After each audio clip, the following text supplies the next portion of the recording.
Hi everybody, welcome to Archer. We just did our first sort of meet and greet, so the boat is all clean and sparkly, and we put everything away. We would like to walk you through and show you our home and our boat. Let's do it. Should I do it more over? No, that's fine. Do you want me to? No, you're gonna make me look stupid.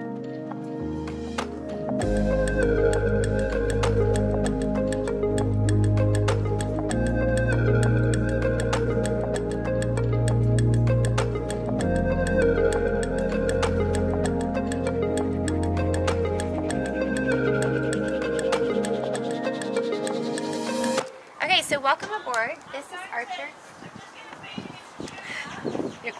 People are talking.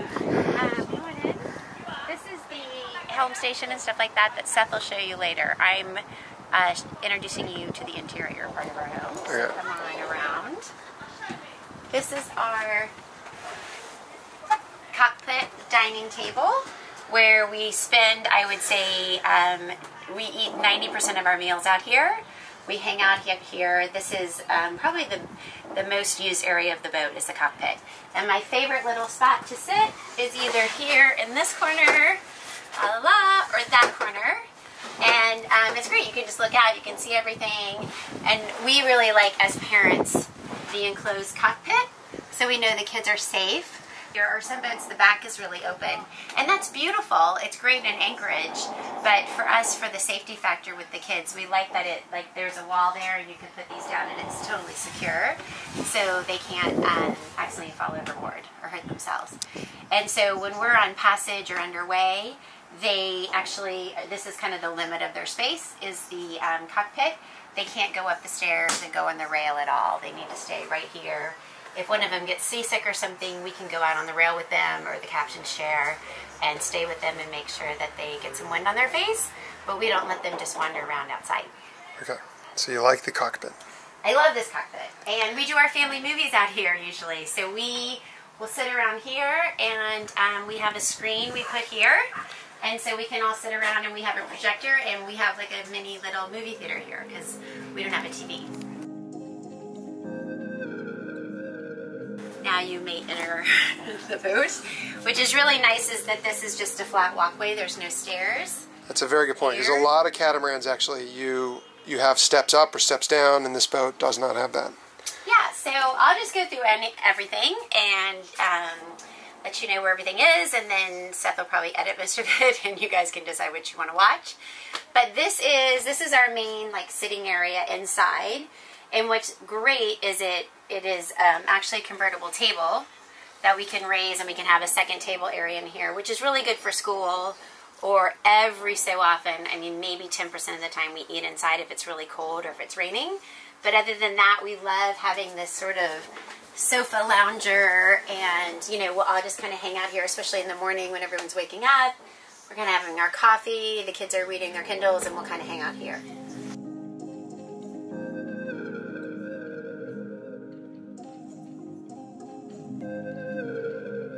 Come on inside. Let's take a look inside. This is the salon in the Intramare 51. Normally you have a table here, but we actually love leaving it dropped like this. It turns into kind of a bit of a sofa. And then it's actually a night berth as well. So when we're underway, we were just talking about where the kids sleep. I can kind of nap here if Elizabeth's on watch or vice versa, but we're both kind of up here in the middle of the boat. Super comfortable, right under the mast, right in the middle of the boat. And then you have everything you need here. So we actually spend all of our time at the nav table. I'll sit here. I've got my nav controls here with the remote, so I can control all the angle, all the autopilot controls on the computer. We have an NMEA connection, so we run a Time Zero software which shows us all the charts, but then also the wind data.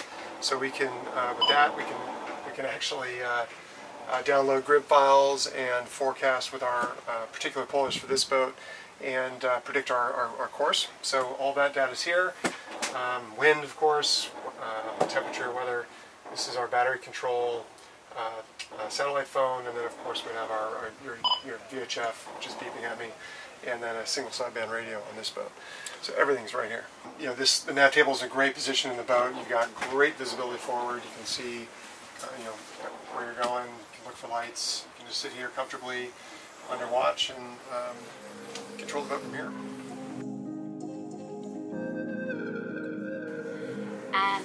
Over here is the galley. And I think for living on a boat, it's fantastic. I personally would never want to do galley down. I like galley up. One, I get seasick, and two, you know, I wouldn't want to be like down, sort of hidden in the dungeon, cooking like a slave. I like to be up here, and I shouldn't say that. No, it's good. You're you're more social. It's like you're part of, even if you're doing dishes for me, you're still part of the.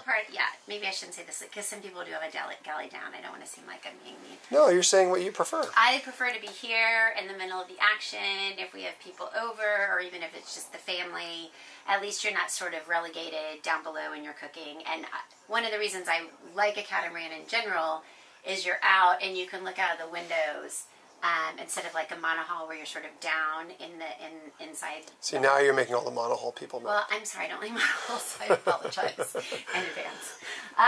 But so what we have here is a great oven, an oven.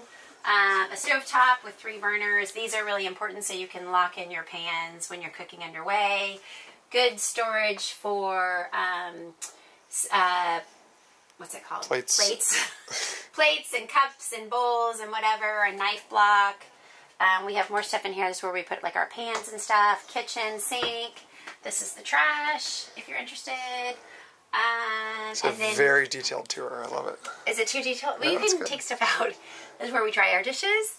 And this is like cutlery, kitchen doohickeys, and spices and oils and stuff. And then we have a big pantry right here. So lots of food. And then we put the extra in the bilge because my kids and husband eat a lot. And then over here, we have a side-by-side refrigerator. And again, small, but you can really get quite a bit into it. And freezer.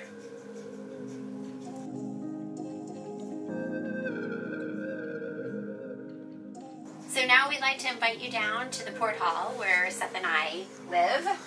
And just come right down here. And this is our stateroom.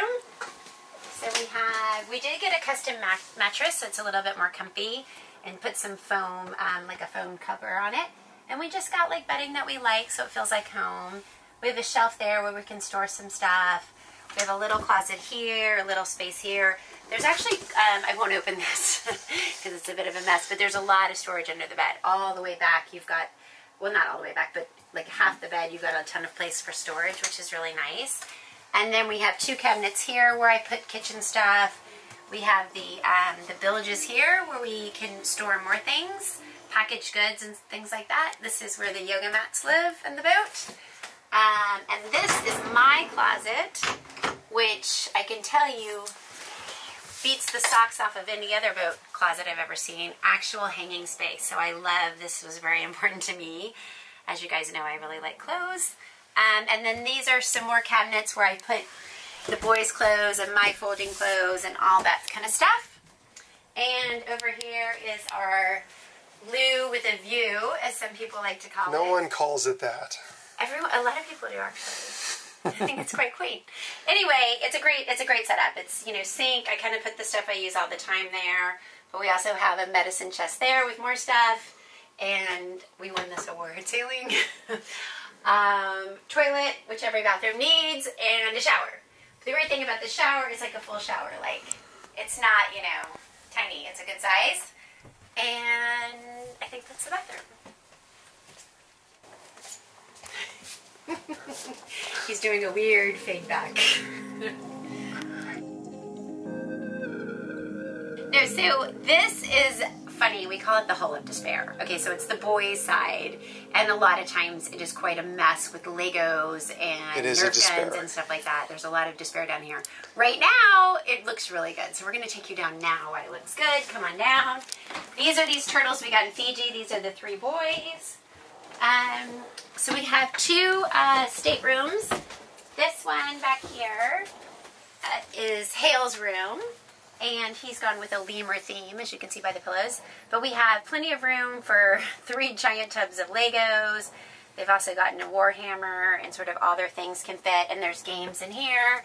This is a closet for Seth, which he uses. And then this was a second shower. And we didn't think that that was the best use of space since we already have the one big shower and a shower off the back. So we also actually changed this into Seth's closet and put in another freezer, and so we can really get a lot of meat and stuff on board when we're going to be gone for a while. And over here is the second stateroom. So this is really nice setup with the bunk beds for the kids. So they can all three actually fit in here if we have guests or something like that, but it's really a great amount of space for two little ones. And then they have their own closet with some of their clothes and toys, and we have games up here and the kids' Kindles, which I would highly recommend to any sailing family, Kindles for your kids, because then they can get a wide variety of books to read. And then they have a smaller head here without a shower, just with a basin and a toilet. All right, so that's the boat. And that is pretty much it. Well, it's the inside. Let's go talk about the fun stuff. The fun stuff is all the sailing stuff. So let's go outside and I'll walk you through that. Okay, so here we have the helm station. I love the carbon fiber wheel. It's completely unnecessary, but a nice little flash touch. But then everything on this boat is Furuno. So we have our Furuno MFD, our Furuno autopilot, our Furuno weather information. This stuff is just kind of bulletproof gear. You know, everything's Furuno, so it all talks with each other, and it's been really good to use so far. So we have all the information here that we need, and then up here, I'll let you step up a bit. We have the electric winch and manual winch. So we have an electric winch on that side and an electric winch on this side, and then an electric winch as well down in the salon. And then from this station, we've got all the sort of main sail controls. So we have the main halyard, the main sheet, the Genoa sheet for the starboard side, and the Genoa car, and then also our Leech luffing lines. And on the other side, we have the luff reefing lines, and then the sheets for the port side of the boat. But from here, we really hoist and lower the sail and manage everything underneath this fantastic Bimini. So this is kind of an aftermarket option. It doesn't come with the Ultramares, so we love the fact, though, that we're out of the sun and out of the rain and out of the elements when underway, especially in the tropics. So it's really nice to be able to sit here completely protected and steer and manage the boat if you're not already inside in the nav table. Let's go up to the front.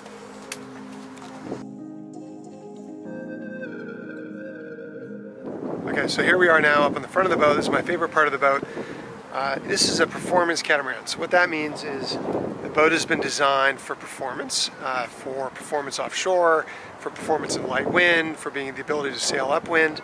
And kind of the first thing that kind of gives that away is the fact that the trampolines are absolutely enormous. So as you can see here, the huge trampolines tell you that the weight of the boat is really all underneath the mast or behind it. And all that forward area is about length over waterline, so it gives you speed through the water, and then also buoyancy, so you're not going to bury a bow, and you've got a really flat, stable platform to reach these higher speeds and to put those miles behind you. So the trampolines sort of just illustrate the difference between this type of a boat and a charter boat or a boat that's not really a performance offshore boat. Those huge trampolines give it all away. Okay, so here we are on the bow of the boat. Obviously, see right away we've got the stay sail option on this boat. So this is actually a carbon longeron, if I'm pronouncing that correctly. But basically, the bowsprit, you have an option on the boat for it to be fiberglass, but this is the carbon fiber version. And what that allows you to do is it has the strength to support the stay sail options. This is a small jib, self-tacking jib that we can put in. And then what's amazing is when we're kind of going upwind for long passage times, we'll rig this, and what that does is it kind of keeps the center of effort of the boat quite center, right near the middle of the mast, and that kind of controls a lot of the pitching and rolling of the boat, but it also keeps the effort of the boat in the middle so that there's less stress in the rig. And then with that option, we get a much larger head sail, so we have a 110% Genoa that goes all the way back to the cars you see on the top of the coach roof, but just a huge head sail for us, obviously flying upwind, but on a reach or a run, it's really nice to have that option. And then the last sail on this, you can see right now, is the halyard for the spinnaker. So we have an asymmetrical sail that runs here off of this. What we have on this boat is a reacher or a Genoa. Some people might call it a Code Zero, but really it's just a really flat cut Genoa that runs from here all the way to the back towards the chairs that are on the edge of the boat. So it's a huge sail, lots of sail area. And really it's for kind of going upwind to about as close as 60 degrees to running all the way down to 180 degrees. But again, the name Reacher, it's really for that reach. And with that sail out and with the mainsail out in nice flat conditions, you know, we can go a good 7-8 knots in 10 knots of breeze, and that's incredible. So to go that fast in that light of an air, that's when sailing's beautiful. I love that type of sailing. And then the last sail, the fifth sail that we have on this boat, is a symmetrical spinnaker. So that goes to those blocks you see on both of the bows. So the guys run up from under there, and then we have sheets that come to the side to control the sail from port to starboard. And that's a huge symmetrical spinnaker, a real light air spinnaker. I think we did a whole video about how we got caught in a squall with that up. But that's the symmetrical spinnaker, and that lets us do really deep downwind sailing angles. So with the main up, we can go, you know, kind of 170 degrees, or with the main down, we can go to true downwind, downwave, 180 degree wind angle. And that, those 5 sails, kind of with the stay sail, the reacher, and then the downwind spinnaker, kind of give us every sort of point of sail covered and at the maximum speed. So it's a great sail plan on this boat. If you're setting up a new Outremer, we love this carbon longeron option that gives you all these different sail options. And where do we keep all these sails? This is the sail locker, which is fantastic. So in here, you know, we've got a good 8 feet of storage space. So all of the sheets and lines are stored here for all those sails I was just talking about. Here's the reacher that goes up on the bowsprit. Down there we've got all of our kites, and then we even have 2 surfboards in here. We've got 2 twin tips in here. We have 2 wing sail kites in here. And then lastly, that symmetrical spinnaker is stored in here. So all of the sailing gear and then a lot of the kites and the toys get stored in here as well. But you know, it's a pretty deep locker. So there's lots of storage and access to get at everything. So, and then in here we have all the fuel tanks. So you really want to keep the weight of the boat centered, kind of right in the middle of the boat, right underneath the mast. And so on this boat we have all the fuel tanks and the batteries located right underneath the mast.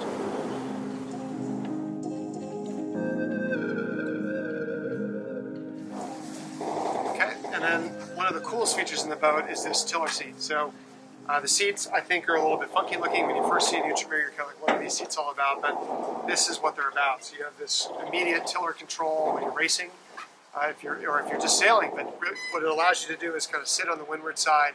So as the wind is coming over, you can see both sails, you can see all the telltales, you can see how your sail trim is handling. You can kind of pinch up as high as you can until those telltales tell you you're a little bit too far.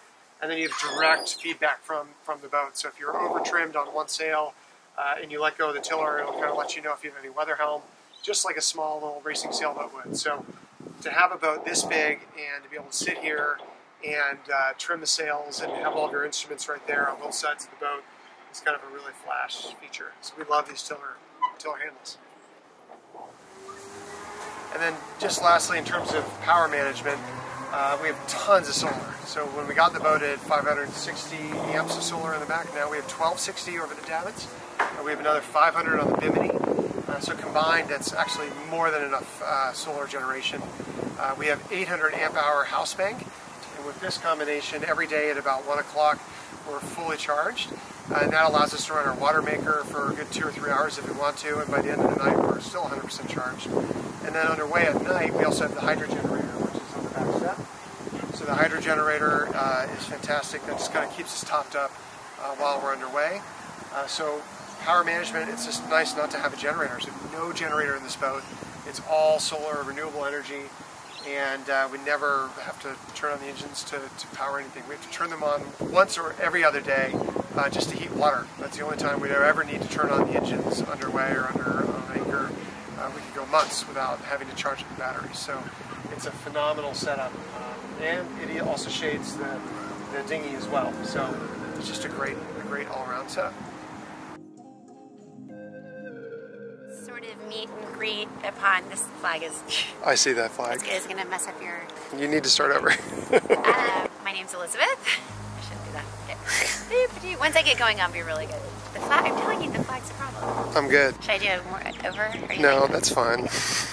Do you want me to? No, you're good. Wait, start over. Like that. Not like that. You and your outtakes. Just talk The normal. the blooper videos are awesome. All right. Just turn it on. It's on. All right, so thank you for watching. I hope you liked the tour of Archer, and we would definitely say, Should we let this lady go by so we don't look super awkward like we're talking to somebody? So another super fun part of cruising is sundowners at the end of the day with your new friends. We gotta do this somewhere else. I told you that you wouldn't listen to me. We're gonna do this, and it's All right, just do take it around. So I hope you guys enjoyed seeing Archer in person on the video and touring it, and we do hope to see you one day at an anchorage somewhere and come up and have a sundowner with us.